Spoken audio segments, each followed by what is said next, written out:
لله الذي علم بالقلم علم الإنسان ما لم يعلم والصلاة والسلام على نبي الأكرم نبينا ومعلمنا محمد صلى الله عليه وعلى آله وصحبه وسلم.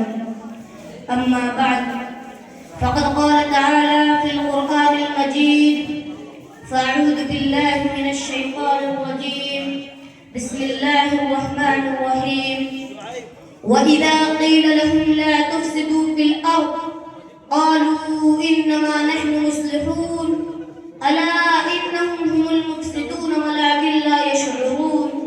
وقال رسول الله صلى الله عليه وسلم لزوال الدنيا جميعا أهون عند الله من سفك دم بغير حق أو كما قال عليه الصلاة والسلام.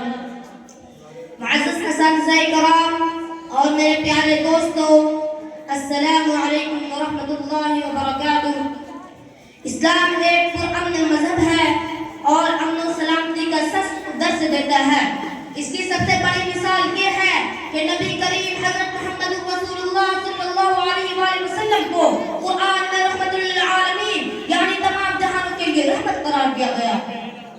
اور حضرت محمد صلی اللہ علیہ وآلہ وسلم نے جتنے بھی غزوات اور جنگیں لڑی وہ سب اپنی دفاع میں لڑی یا ان لوگوں کے خلاف لڑائیاں لڑی جو اسلام کے خلاف سازشیں کر رہے تھے اور جنگ کرنے کی تیاریاں کر رہے تھے اور حملہ کرنے کے منصوبہ بندی کر رہے تھے اور حملہ کے لیے پر دوڑ رہے تھے. لیکن آپ نے اسلام کو پرامن طور پر تبلیغ کے ذریعے پھیلایا اور ہمیشہ امت کو امن کا درس دیا. کافروں نے آپ صلی اللہ علیہ وآلہ وسلم پر جنگیں مسلط کی جس کا جواب آپ صلی اللہ علیہ وآلہ وسلم کو دینا پڑا. جس نے آپ کے خلاف تلواریں اٹھائی آپ کو بھی ان کے خلاف تلوار اٹھانا پڑی، ورنہ آپ صلی اللہ علیہ وآلہ وسلم نے دلیل اور تبلیغ کا ہمیشہ پرامن راستہ اپنایا.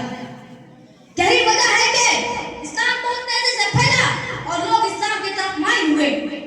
چنانچہ قرآن مجید میں دہشت گردی کی سخت الفاظ میں مذمت کی گئی ہے. سورہ مائدہ میں ارشاد ہوا جس نے ایک انسان کا ناحق قتل کیا اس نے پوری انسانیت کا قتل کیا.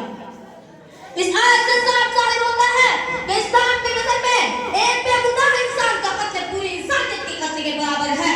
ذرا سوچیں وہ اسلام جو ایک انسان کے ناحق قتل کو پوری انسانیت کا قتل سمجھے کتنا پرامن مذہب ہوگا. لیکن اسلام پر بے بنیاد بہتان کہ اسلام دہشت گردی کی تعلیم دیتا ہے. باقی اچھے برے لوگ ہر معاشرے اور قوم و مذہب اور ملت میں پائے جاتے ہیں. لوگوں کی انفرادی فعل کو کسی مذہب یا دین پر لاگو کرنا درست نہیں. تقریباً دنیا کے تمام مذاہب اور انبیاء علیہ السلام نے انسانوں کو امن، پیار، محبت، اخوت، برداشت اور بھائی چارے کی تعلیم دی ہے.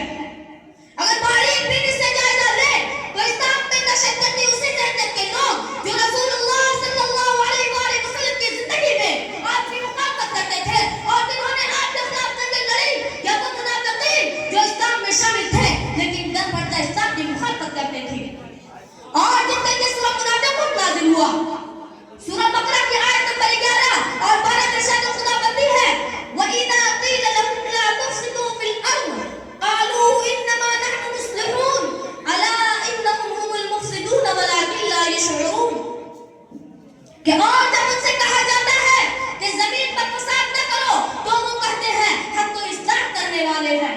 خبردار، بے شک وہی لوگ فسادی ہیں لیکن شعور نہیں رکھتے. اے لوگوں، آج